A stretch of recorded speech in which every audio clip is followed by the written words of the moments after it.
Sir I will come to the money bill because मुख्तसर ही रखना चाहती हूँ. उसमें मैं सिर्फ दो बातें करना चाहती हूँ. बहुत अच्छे सजेशंस भी दिए सेनेटर रुखसाना ज़ुबैरी साहिबा ने. तो मेरा ये सवाल है जी कि 22वां IMF का ये प्रोग्राम है. तो हम 21वें में भी गए थे, 20वें, 19वें और 18वें और वगैरह वगैरह. तो क्यों हर बार हम तो चलें बुरे हैं, PTI ने IMF टेकअप किया, लेकिन जो पिछले प्रोग्राम्स में गए वो क्यों गए? और पाकिस्तान ये जो एक्सटेंडेड फंड फैसिलिटी है ये क्यों ले रहा है? और कौन से ममालिक हैं जो ये फैसिलिटी लेते हैं? यानी IMF को हम बुरा कहते हैं, उसके जो अहलकार होते हैं उनको भी नाजेबा बातें भी हम कहते हैं, लेकिन हम अपनी तरफ नहीं देखते कि हमने वो कौन से ऐसे काम किए कि एक सॉवरन मुल्क को बाहर जाके मांगने पड़े पैसे, क्योंकि वो एक बॉडी है जो पैसे देती है. और अब हम उन मुल्कों में शुमार होते हैं, बड़ी शर्मिंदगी से कहना पड़ता है, जिसमें अंगोला, उसमें साउथ अमेरिकन मुल्क हैं जिनके नाम भी हम नहीं जानते, कीनिया है, उसमें जॉर्डन, पाकिस्तान, इस खित्ते का पाकिस्तान ही एक मुल्क है. वजह क्या है? वजह यह है कि ये सारे वो ममालिक हैं जिनमें करप्शन की इंडेक्स बहुत हाई थी बहुत अरसे से, और यहाँ पे इम्प्लीमेंटेशन नहीं होती. इसलिए IMF फिर कहता है कि आप ये काम करें, क्योंकि आपसे तो कोई काम सही होता नहीं है.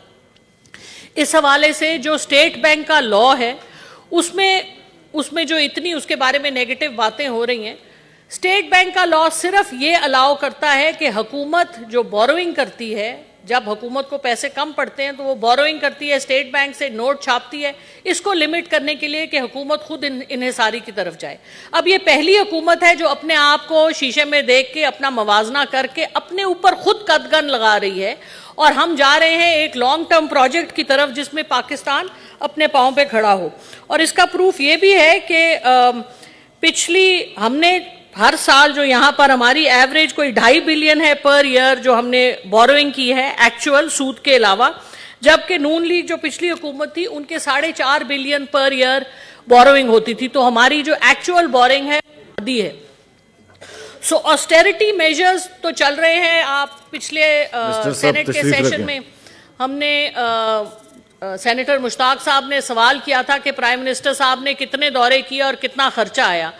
तो वो उसी से साफ जाहिर है कि प्राइम मिनिस्टर साहब ने 49 दौरे किए, उसमें 20 करोड़ रुपए टोटल खर्चा आया, जो कि नवाज शरीफ साहब की पिछली हुकूमत जो थी उसमें एक ट्रिप का उनका खर्चा आता था. तो आप देखिए कि ऑस्टेरिटी नहीं है तो क्या है, हर तरह से आप हुकूमत के खर्चे कम करने की कोशिश कर रहे हैं. लेकिन जो रुखसाना ज़ुबैरी साहिबा ने कहा, मैं उसी को उठाऊंगी कि हमें अपना भी मवाजना करना चाहिए, और पार्लियामेंटेरियंस को ज़रूरत है कि हम अपने ऊपर जो खर्चे हैं उनको कम करें और हुकूमत के बाकी खर्चों को भी कम करने की कोशिश करें. बहुत शुक्रिया जी. Thank you.